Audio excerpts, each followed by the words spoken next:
tous, j'espère que vous allez bien. Je suis très contente de vous retrouver pour cette deuxième vidéo de la chaîne Focus Triathlon. J'espère que vous allez tous bien, que vous portez tous bien et que vous êtes contents de me retrouver pour le vlog du triathlon de Beauvais. Donc je vous l'avais dit, j'enchaîne deux triathlons d'une semaine sur l'autre. Donc voilà, c'est chose faite.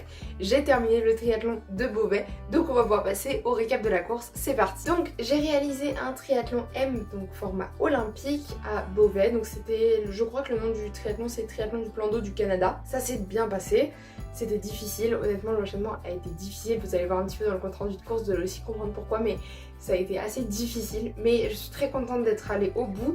J'ai mis 3h26, donc c'est 3 minutes de plus qu'à Paris, mais honnêtement c'est une performance bien supérieure par rapport à Paris, parce que c'était beaucoup plus exigeant, que ce soit sur le vélo, la course à pied c'était similaire, mais le vélo était beaucoup plus exigeant. Donc très contente de ce temps final.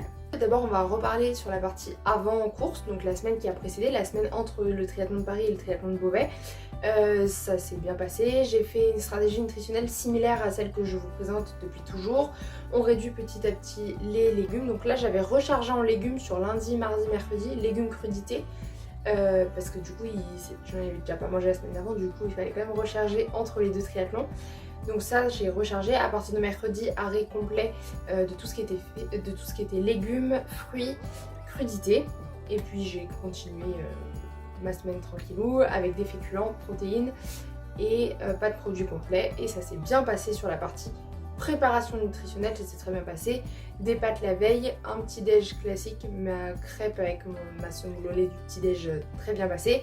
Et au niveau du midi, parce que du coup la course était à 14h, donc au niveau du repas du midi on a mangé à 11h et c'était pâtes, jambon, semoule au lait. Et ça s'est très bien passé et c'était parfait. Ensuite on va parler un petit peu donc de la course en elle-même. Donc le départ était donné à 14h, donc le plan d'eau du Canada à Beauvais. Donc c'était un départ différé femmes-hommes, les femmes sont parties à 14h, les hommes à 14h05. Il y avait 5 bouées à relier, 4 bouées main droite et la dernière main gauche. Alors j'ai très bien réussi le passage des 4 premières bouées et j'ai eu énormément de mal à aller chercher la dernière bouée. Mais voilà, une natte plutôt convenable, plutôt dans ce que je fais habituellement, donc j'ai été plutôt contente, c'était cool. Un plan d'eau très agréable, très propre. Alors avec des algues etc, mais au fond, pas en surface, donc très propre. C'était, non franchement une natte très agréable en combi. Bonne flottaison, ça s'est bien passé. Bon, après on s'est fait remonter par les hommes forcément sur la fin. Donc là il y a eu un peu de mouvement, mais voilà, c'est du triathlon aussi, hein, normal. Très contente sur ce côté-là. Ensuite pour la transition, donc je suis sortie de l'eau, très bizarre, normalement j'active mes jambes en sortie d'eau. J'active les jambes parce que pour préparer le corps à ce qui va se passer derrière. Là il s'est rien passé.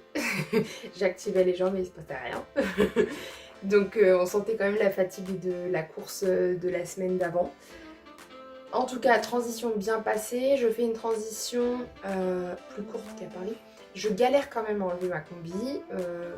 Mais en plus j'étais tout en haut du parc comme à Paris, tout à l'autre bout du parc. Mais en tout cas très contente. Transition pas trop longue, un petit peu longue mais pas trop longue, ça restait raisonnable. Je prends mon vélo, je sors du parc, je monte sur mon vélo. Une petite montée, on tourne à droite et là je perds tous mes ravitaux de vélo. Donc j'avais 2 pâtes de fruits, soit 40 g de glucides, une pomme pote et un bidon. Donc je garde mon bidon, lui il reste. Ma pomme pote à 12 g de glucides, c'est rien franchement, c'est la seule qui m'est restée dans la poche à réflexion. Ma tréfonction en fait a 3 poches à l'arrière, j'avais mis les 2 pâtes de fruits sur le côté et la pomme pote au milieu.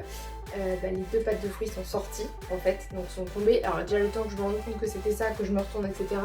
J'étais en vélo donc j'ai continué d'avancer et franchement c'était beaucoup trop tard pour m'arrêter et retourner les chercher, donc j'ai dit tant pis. Donc un gros conseil, on ne met pas tous ses œufs dans le même panier. Heureusement que mon bidon avait de la boisson d'effort, heureusement que j'avais d'autres choses, enfin pas d'autres choses justement, heureusement que j'avais une autre source de glucides qui était ma boisson d'effort, parce que du coup ça m'a permis de ne pas finir à sec complet. Quand même une grosse hypo sur la fin du vélo. Donc j'avais eu le problème à Paris, je me suis dit c'est bon, il faut prendre 2 pâtes de fruits, ça va passer nickel. J'avais les 2 pâtes de fruits et elles sont tombées, donc j'ai pas pu tester, même si je sais que 2 pâtes de fruits c'est la bonne quantité. Donc on verra ça sur la prochaine fois, sachant que le prochain triathlon c'est pas le même format, donc bref, c'est pas grave. Le vélo ça a été compliqué parce que donc j'avais pas de ravito Au niveau du parcours, franchement, c'était 3 boucles.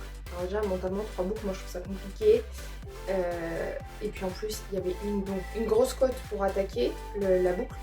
Et après, tout le début, avant le retour sur Beauvais, en pleine face, donc compliqué. J'avais l'impression d'être collée à la route et d'appuyer. J'étais sur les prolongateurs quand c'était possible, mais vu que c'était vallonné, les prolongateurs c'était quand même compliqué. Et du coup, voilà. Du coup, parcours compliqué, mais fière d'être allée au bout surtout. Du coup, j'ai pris ma compote au 25e et j'ai essayé de répartir mon bidon sur toute la course. Sur la fin, ça a été compliqué, j'étais en hypo de toute façon, donc je sentais fourmis dans les jambes, tête qui tourne. Du coup, on n'est plus très lucide sur ces moments-là, donc je faisais très attention aux dodanes, etc. pour pas tomber. Ça, c'était sur les 5-6 derniers kilomètres. J'arrive pour la T2. Je cours pour poser mon vélo, je remonte le parc en marchant parce que du coup le parc était un peu en montée, je remonte en marchant et je pose mon vélo, là je reprends mes esprits vraiment 10 secondes, j'enfile mes baskets, je suis pas dans la précipitation parce que j'ai quand même la tête qui tourne énormément, je suis vraiment en hypo en fait, donc vraiment je fais attention parce que voilà, j'ouvre une pâte de fruits, je commence, j'avais une pâte de fruits pour la course à pied du coup, je commence ma pâte de fruits. Et je pars comme ça pour la course à pied, premier kilomètre en 5,50, j'étais très contente. Et après au deuxième kilomètre, je me mets à marcher 200 mètres. Vraiment, je n'ai pas marché plus que ça, mais parce qu'il fallait que ça se remette tout en place. Et après, je termine donc le 10 km en allure à 6,30 au kilo. Donc c'est pas un 10 km très rapide, mais contente d'être allée au bout. J'ai croqué quelqu'un sur la dernière ligne droite, donc j'étais contente aussi. Contente d'être allée au bout. Par cette vidéo, je veux aussi vous montrer que vous pouvez vous lancer sur du triathlon en ayant des temps qui sont pas faramineux. Moi, je fais pas des bons chronos en natte, pas des bons chronos en vélo, pas des bons chronos en course à pied. Et pourtant, je fais du triathlon et je prends énormément de plaisir sur toutes ces courses. Bien que là j'ai fini dans les 25 dernières, et ben en fait c'est pas grave. L'idée c'est vraiment le triathlon, c'est du dépassement de soi, donc la course c'est aussi contre vous-même. Le tout c'est d'être dans les barrières horaires et puis voilà, et c'est suffisant. Nous c'était une sortie club, donc il y avait énormément de monde du club pour encourager et ça c'était juste génialissime. Mais en tout cas voilà, gardez en tête, gardez à l'esprit que le triathlon c'est pas forcément des temps faramineux, on n'est pas obligé d'être très très fort dans les 3 disciplines, on n'est pas obligé de faire des chronos exceptionnels. Le tout c'est de se faire plaisir. Aujourd'hui on n'est pas pro, on est amateur. Et donc le sport amateur c'est ça aussi, c'est de pas forcément battre les chronos de tout le monde, de battre ses propres chronos, c'est l'essentiel. Aujourd'hui on est donc à J+1, quand je tourne cette vidéo on est lundi, donc on est à J+1 de la course. Tout va bien, pas de courbatures, jambes franchement fraîches. Maintenant, pas d'entraînement aujourd'hui ni demain, je pense que le retour à l'entraînement sera mercredi. J'ai une coupure de 3-4 jours là, enfin 3 jours pour être bien fraîche pour pouvoir attaquer la prépa pour le L qui se déroulera en septembre, donc le 10 septembre à Bois-le-Roi. J'espère que cette vidéo vous aura plu, j'espère que la chaîne Focus Triathlon vous plaît toujours.